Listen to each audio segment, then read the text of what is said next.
Testing.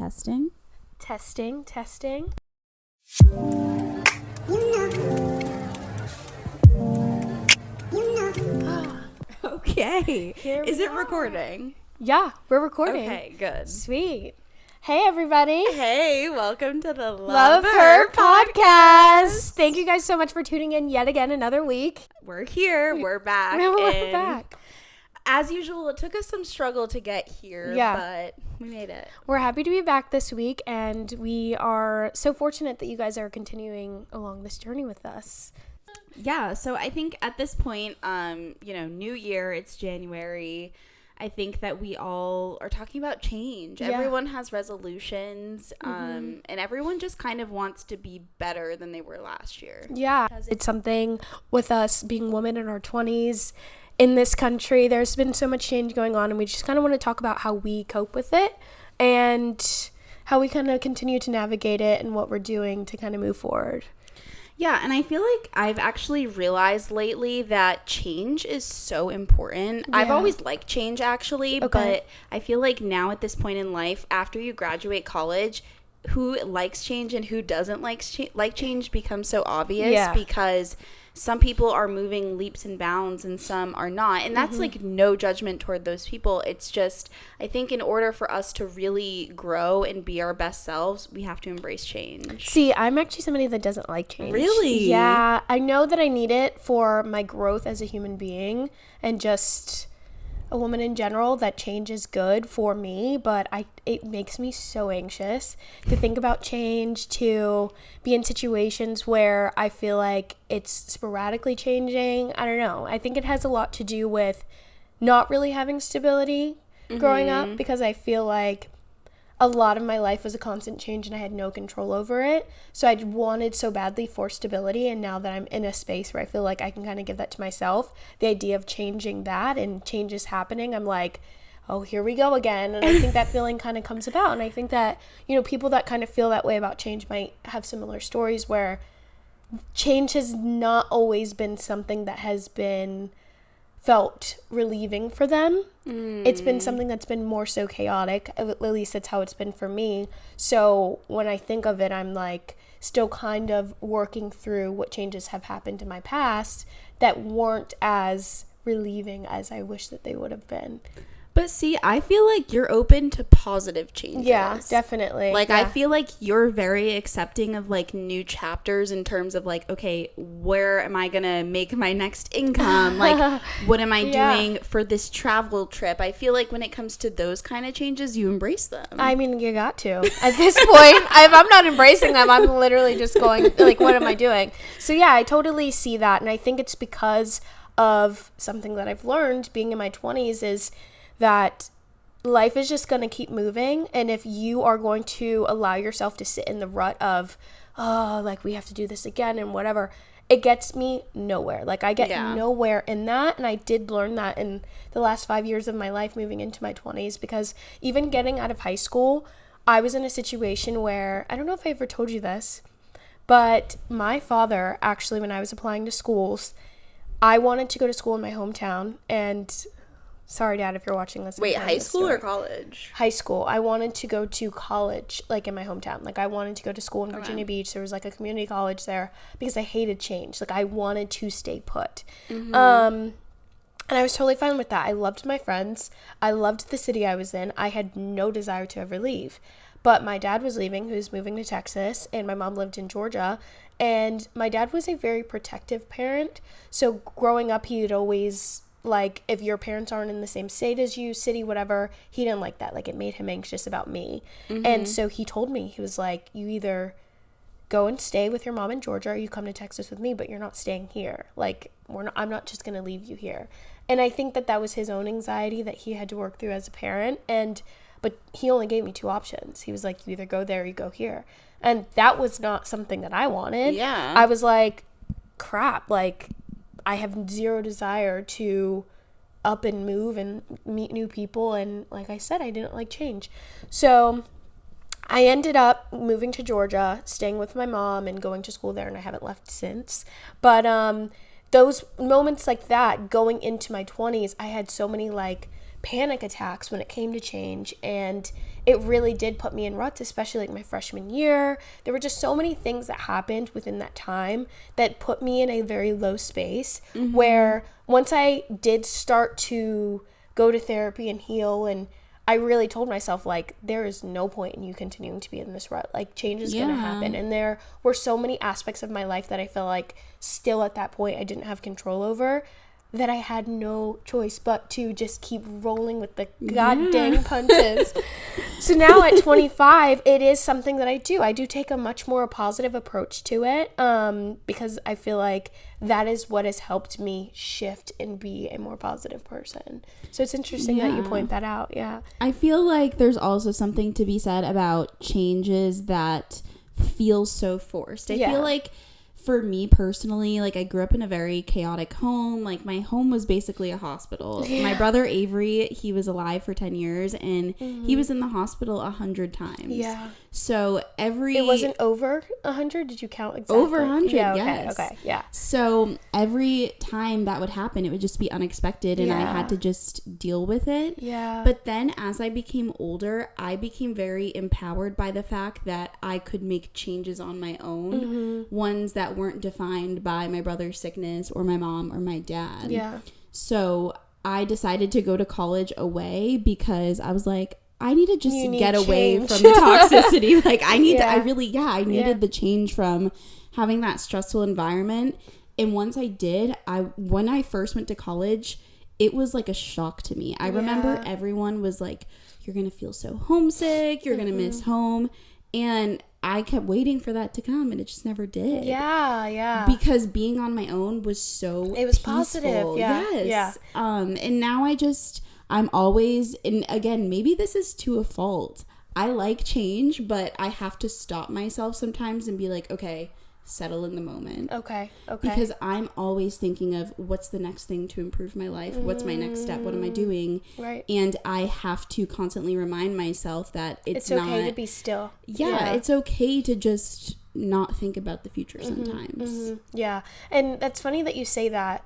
When you made that change, so many people were almost fearful for you, but every single change that has happened, I don't regret it. No, never. I've never regretted it, because that's how life works. Like, every single thing that happens in your life happens for a reason. And if changes are suddenly occurring and it almost feels like, for me, if it feels like it's something that I can't control and I just have to keep rolling with it, it has always been for a reason. And for you, I think that you are so in tune that, like, you also know when change needs to happen. And you know that, like, this is going to be a good move, you know? So I think it's important that more of us lean into that mindset of really trusting yourself and trusting your abilities, trusting your heart, and trusting where you're going is meant to be, because life has got to keep moving. It has to. I always say, like, especially when something difficult happens, life is like a train. Yeah. And you can either choose to stay at the station or get on the stop. Yeah. And if you stay at the station, what, you're just going to sit there staring?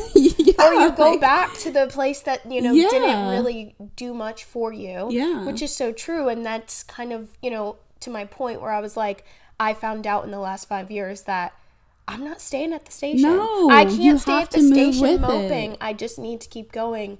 And that's where my mindset shifted. Yeah. And once you get on the train, you can sit and collect yourself and say, okay, what happened? Yeah. And then you kind of get a sense of, like, relief. Like, we're going to be okay. Yeah. It's going to be okay. And I kind of want to shift that into what's kind of going on with everything in the world, because it is a lot. It's heavy. There's so many things. There's war. There are fires.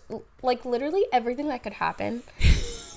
War, fire, new president that feels like a dictator. Can we say that on here? Yeah. I mean, for me, it feels like, the way that he approaches things feels... I am fearful of the way that he speaks and the way that he kind of handles situations. But, like, all of these shifts happening, I could easily and did... kind of get to a point where I was like, this is a lot. It's overwhelming me. I don't know what we're going to do. But because of the patterns of change and the things that have happened, I feel like our world, our country needs this shift. We need this slap in the face. We need something to kind of bring about all of this change so that we can see the positive side on the other end. We do. And I think for each of us that want to look at life optimistically, it's about looking at yourself in the mirror and saying, what can I do? Yeah, what can we do? How can I be a better human in society? How can I treat others with respect? And like, this country is so big. There's so many different types of people, so many different beliefs, but I truly do believe that the changes that we can make to impact our society are as simple as complimenting a person that we see on the street. Yeah, it doesn't have to be this huge thing to begin with, obviously. And I feel like when we start to move with the little stuff, the big stuff comes. You know? Like for example, our healing journey. It starts off with like us dropping a little bit of positivity with somebody else, saying like for the story I told you earlier with the friends that I was with, they were like, Naya, you're so positive all the time. And I said to them, if you knew that the words that you were saying about yourself were spells and that is what is coming back to you, would you change what you say about yourself? Even just dropping little knowledge like that, now I'm sure every time they think, I'm so stupid. We are not. They change their words, you know, just like doing little things like that and dropping positivity and doing things that, you know, better yourself and other people, that will end up being a rippling effect. Yes. You know, for everybody around you, for the world, and Like, you have no idea. You could say one simple sentence and it could change someone's entire perspective. Yeah. I think we all had like that one teacher or friend that said one profound thing to us that we still remember to this day. Yeah. And not that we have to be on point or like philosophical at all times, but it's more so just about spreading that positive energy, because at the end of the day, people remember their energy. Yeah. And when they see that, it makes them want to change. Yeah, exactly. And you know that obviously this is a story that I think a lot of people hear about, but you know how there are those moments sometimes where somebody's having a bad day and that might be their last day. Mm-hmm. And you just go up to them and you give them a smile. You go up to them and you say, I really think you look beautiful today. And so many times when you hear those stories, those people that were on the end, they were like at their breaking point, they say, that one person saved my life. Yes. And you think, and you're just being the positive, polite person that you are, and you just saved somebody's life. And I feel like that is such a small scale in the grand scheme of obviously of everything going on in the world. But imagine if we all did that. Yeah. If we all moved in that way, we need to start. Yeah. It's not sustainable for us to live in this world where we walk by another person and we don't say hi. Yeah. Where we're cold toward one another. It's just, it's not how it's meant to be. Mm-hmm. I think that we all crave a sense of love, community, and compassion. It's like a human innate. Yeah. What is it called?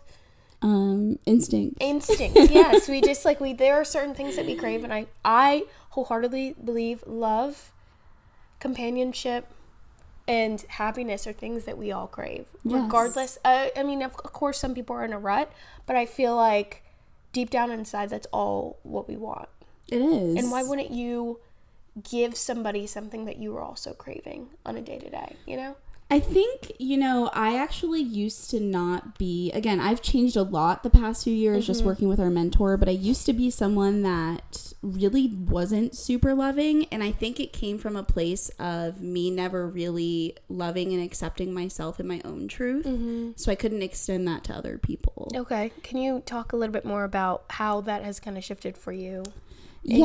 So I think that obviously we started working with the same mentor about a year and a half ago, 2 years ago, and I really realized that I had blocked myself from just feeling in general. Like emotional block. Yeah. Okay. My brothers died and I didn't give myself the space to grieve. I literally was at my brother's funeral and I was forcing down tears. I would not let myself cry because I just couldn't. I couldn't give into the emotion. But it's like fight or flight for you too. That was like your way of coping that was how I protecting survived. Yourself. Yeah. And it was how I fit in my family dynamic because I kind of had to be the stoic one. So I blocked myself from emotion for so many years.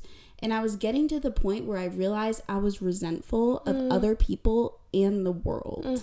I was resentful at people that had lives that were easier than mine. You were holding it in, yeah. Yeah, and I was like, well, how come you can feel this emotion, but I can't? Right, yeah. And so one day I had a breaking point, and I was in session with our mentor, and she just looked at me and she said, "You're really angry." And I just said, "I'm tired of being angry," and I broke down. And once that happened, we developed this strategy called feeling sessions, which is something that if any of you are someone that struggles to show emotion, this is key.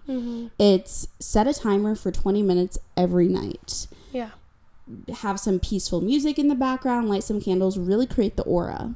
And then you're going to just feel. Yeah. Think about the painful things. Cry. Let it out. You're going to wail. Got to let it out. Yes. You're going to wail. You're going to cry. It's going to feel weird to structure it, but that's how you have to do it in today's busy world. And once I started doing that, I stopped feeling as resentful toward others, and I could really lean into the love that I felt for myself and other people, and I could start to express it too. Yeah. That's so fascinating that you say that, because we always talk about how we lived parallel lives, but so opposite, because I've always been one to feel. I overly feel. And so it's just fascinating to hear from somebody who didn't always feel. You know, like how you ended up having to almost force yourself to be grounded in the person that you are and understand that, like, it is okay for me to have these emotions, you know, because there's the opposite end of it where people that are so emotional, people are like, why are you so emotional? Like, get over it. You know what I mean? But then there's the end of, like, why are you so emotionless? Like, what is wrong with you? Yes, it has to be a medium. Exactly. Like, and I think that's one thing we can learn from each other is, like, you know how to kind of turn off your emotions and keep going. Whereas, like, I'm so emotional that, like, I can't keep going because I have to sit and cry and whatever. Yeah. But I think at the same time, I know how to easily turn on my emotions. If somebody in the room is like, I automatically know to go to them, and you may not always know, like, you're like, I don't know what to do here. But, like, the balance of the two extremes could be a very beautiful thing, you know? And I think we're having a little moment here, but but I also think that, Naya, like, there's really something beautiful to be said about being so empathetic. And I honestly think as women, we should lean toward that way in general.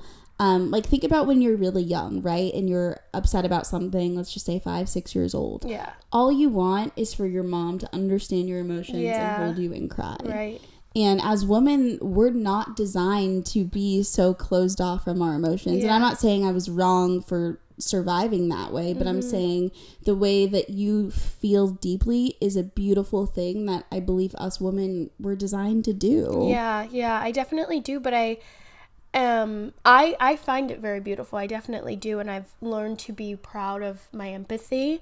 I do want to say, though, I've learned being in my 20s, just surviving in America, in the corporate world, things like that, there is a sense of reading the space in the room where you kind of have to learn to turn it off. Yeah. I mean, the emotion is power. Empathy is power, and I don't want to negate myself for that, but like I said, I do admire those that can walk into a space and have zero emotion about anybody that's in that space. Like, I'll be in a work meeting, and if somebody talks about, oh, I had a really rough weekend, after the meeting, I want to go and talk to them about their weekend. But there are people that are like, oh, they had a rough weekend, I have shit to do here. You know what I'm saying? Yeah. I struggle to not be so empathetic, and now that's all I'm worried about. Now I'm like, let's go grab lunch. Let's talk about your weekend. Let's, you know, and I know that is a power of mine, but because I want to also have the balance of empathy and boss bitch. You know what I'm saying? It's hard to be both.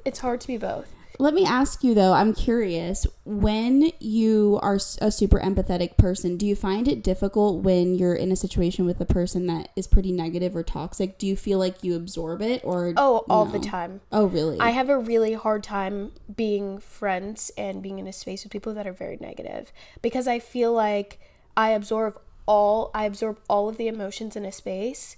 So it will, even if I have to remind myself, like, that's not mine. That is not me. Oh. All the time. Like, if somebody is stressed out, I am stressed. And I could have had the best day ever.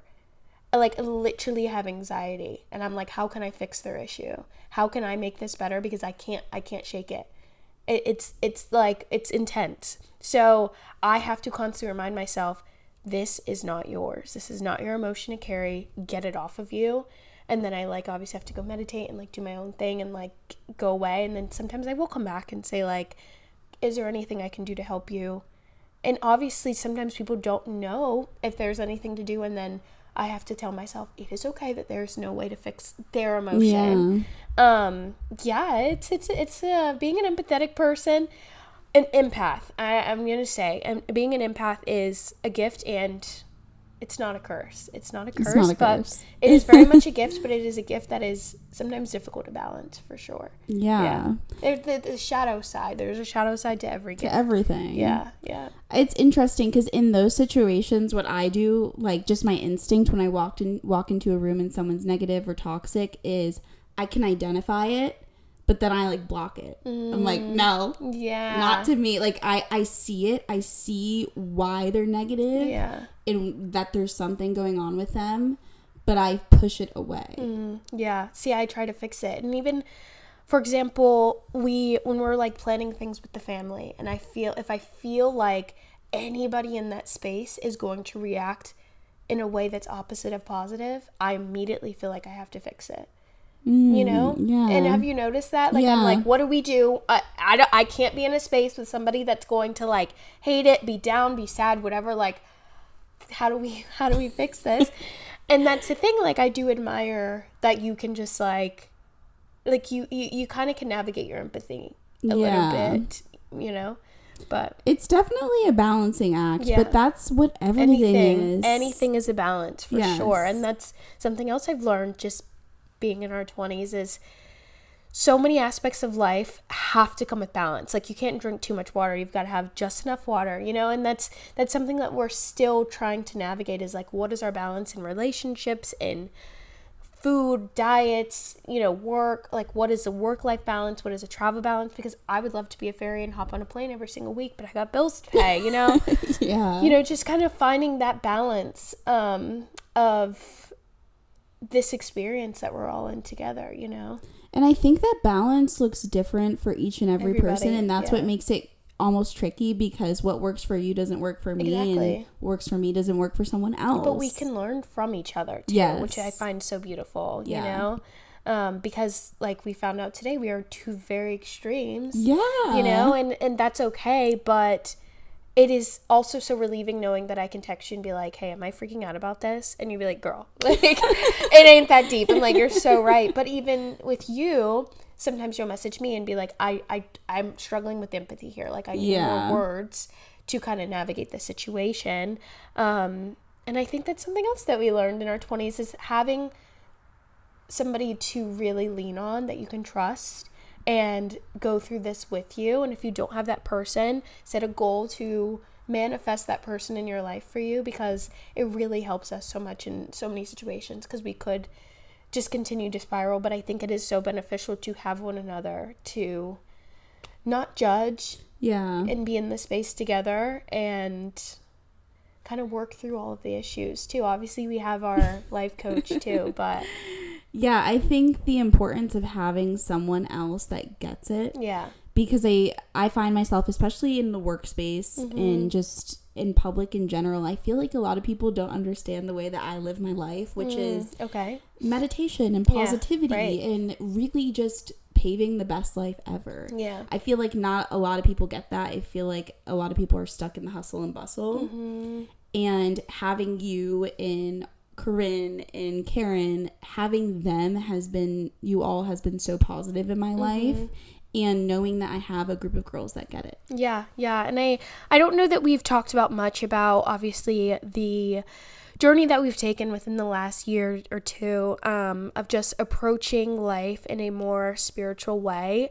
Now, we're not, like, going to shove any of those ideals on anybody, but we do tend to navigate things through meditation, through, you know, just, like, any form of spiritual work that works for us, and meditation is a very big thing for us. We are actually going to yoga after we do this recording, because that's just kind of what has helped us. So in these podcasts, you will hear us talk a lot about kind of the work that we do, because it is so much of our life. It's so much. It's how it's a way of life for us. Yes, it is truly a way of life for us. And if you guys have any questions, feel free to ask us, because we love talking about it. We will talk about it all day, literally. But I just wanted to kind of preface that, because I know that's we easily will talk about it, but other people obviously listening may not really understand that's how we move. And I think also a lot of the things that we live our life with is activities and just qualities that most people would believe is genuinely good. For example, we like to spend time in nature. We like to eat healthy, good, nourishing foods. Meditation is an opportunity to just sit with yourself before the craziness of the day starts and not spend time on your phone in the morning. A lot of what we're doing to elevate our lives is honestly just believing in ourselves and doing things that will get us to the best versions of ourselves. Yeah, and using the resources that we have here on earth. Like meditation, grounding is literally just a practice of you sitting still, because that is free. That is like free 99 free therapy, a moment for you to just sit with yourself and really just ground and be able to find peace before the day starts. And it really makes a world of a difference. The days that I cannot meditate, I'm like, Lord, I needed to today, you know? So, it really, I feel like it resets me too. Just having time by myself with peaceful music on. And I take a bath every night too. And the girlies that get it. Baths are just amazing. And it's so relaxing.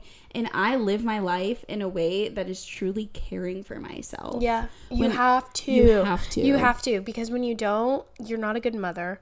You're not the best version of yourself in general. And that's such a huge part of navigating life, is being the best version of yourself, because the rest will come. Like when I went home to New York to Luke's family's for Christmas, his mom was like, you know, you do a lot for your mental health. That's amazing. And I'm like, I guess I do. But this is just the life path that you and I have both chosen. And I honestly can't imagine living in any other way. It really keeps me sane.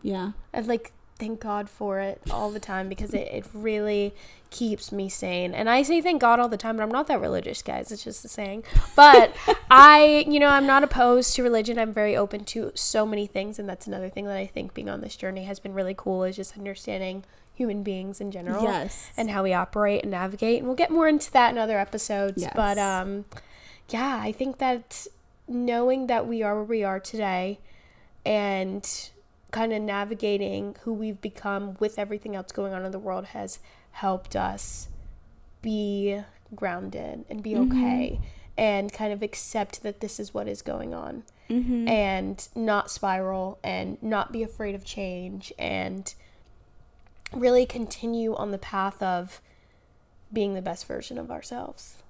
And I think also us really honing in on our own individual journeys and seeing how much power we have in the choices that we make, in the positive changes that we make, has made navigating life in this time actually pretty beautiful. Because we can see in the midst of everything that's going on, we can still choose joy. Because you have the power to navigate your life. You are in control of your life.